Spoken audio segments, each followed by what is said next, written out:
To me, one of the things I think is really missing from this presentation is the use of serif typeface. I think it's a mistake to stick with sans the whole publication. There's not one serif typeface here, and as we've learned, I mean, the mixing the two can be just plain artful. So I'd like to see it mix it up a little bit, get a little bit of serif typeface in there. And I take that back. There's one right there, but that's it. It's the only time and the only place you've used that. Which there's kind of this unwritten rule in graphic design that if you're going to use something once, don't use it at all because you want to create consistencies, and that's what we're most used to following as consistencies, and that's what's most comfortable to us as visual communicators or visual viewers. So to speak. So try to think about your relationship between your heads and your subheads and then your headline, subheads, and body copy. Okay, it's always a wonderful technique to mix up serif and sans serif. Okay, your presentation hasn't changed much at all from last week. A little bit here and there, but I think the problems are still the problems. This page does not belong here, clearly. I mean, this is just placement of a logo, so it's not telling us anything we need to know. Do you see what I'm saying? I mean, this booklet is an informational booklet for the objective here is for you to show your typography, your typographic exploits, as it were, that have been gained through the weeks. It's not to show a placement of your said subject's work. Do you see what I'm saying? So we're not going to try. We're trying not to communicate with image, but we're trying to communicate with type. So that said, I think this page, it's too much image. We got to see type. We got to see more type. It's critical, Chris, critical. This page has plenty of type. There's probably enough type here for the last two pages we mentioned about 1-2 spreads here. There's easily enough type for 2 spreads. These are call outs or pull quotes, I should say, and they're not meant to be a whole paragraph. They're meant to be just one statement. Like his most famous art includes Andre the Giant. That would be a great pull quote. That's it. You definitely don't need paragraphs. I would grid this out. This is definitely calling for a 2-column grid at least.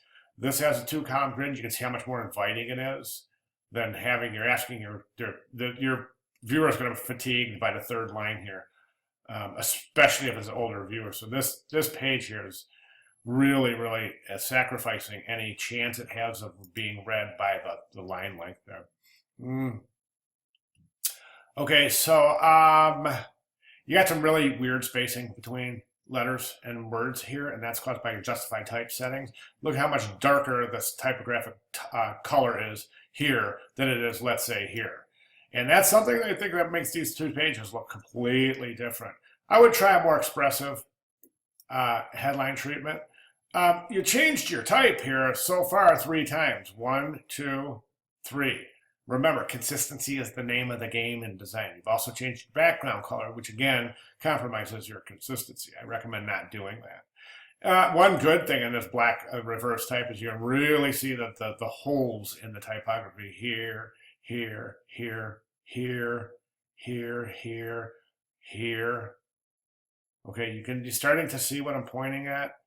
These are all caused by your typographic alignment, your center alignment without adjusting those settings. This is a paragraph. It's not demarcating a new paragraph. So where are you showing new paragraphs? It looks like a space between.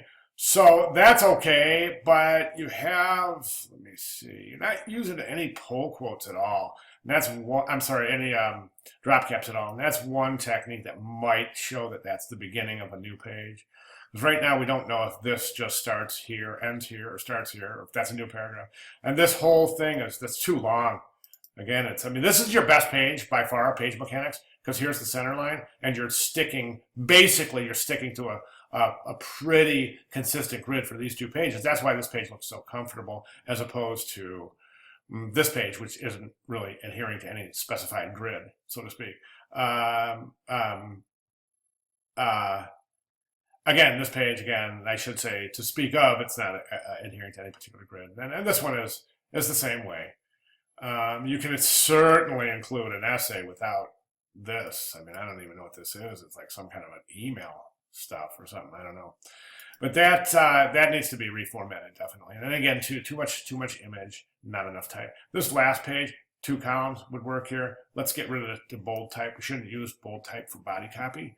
Other than that, I think you've got the visual punch you're looking for. I would stay consistent with a white background page. I would also remove the frame from the background, that red frame. Okay, so any questions at all, please feel free, and I'll see if I can clarify. Okay, thanks very much.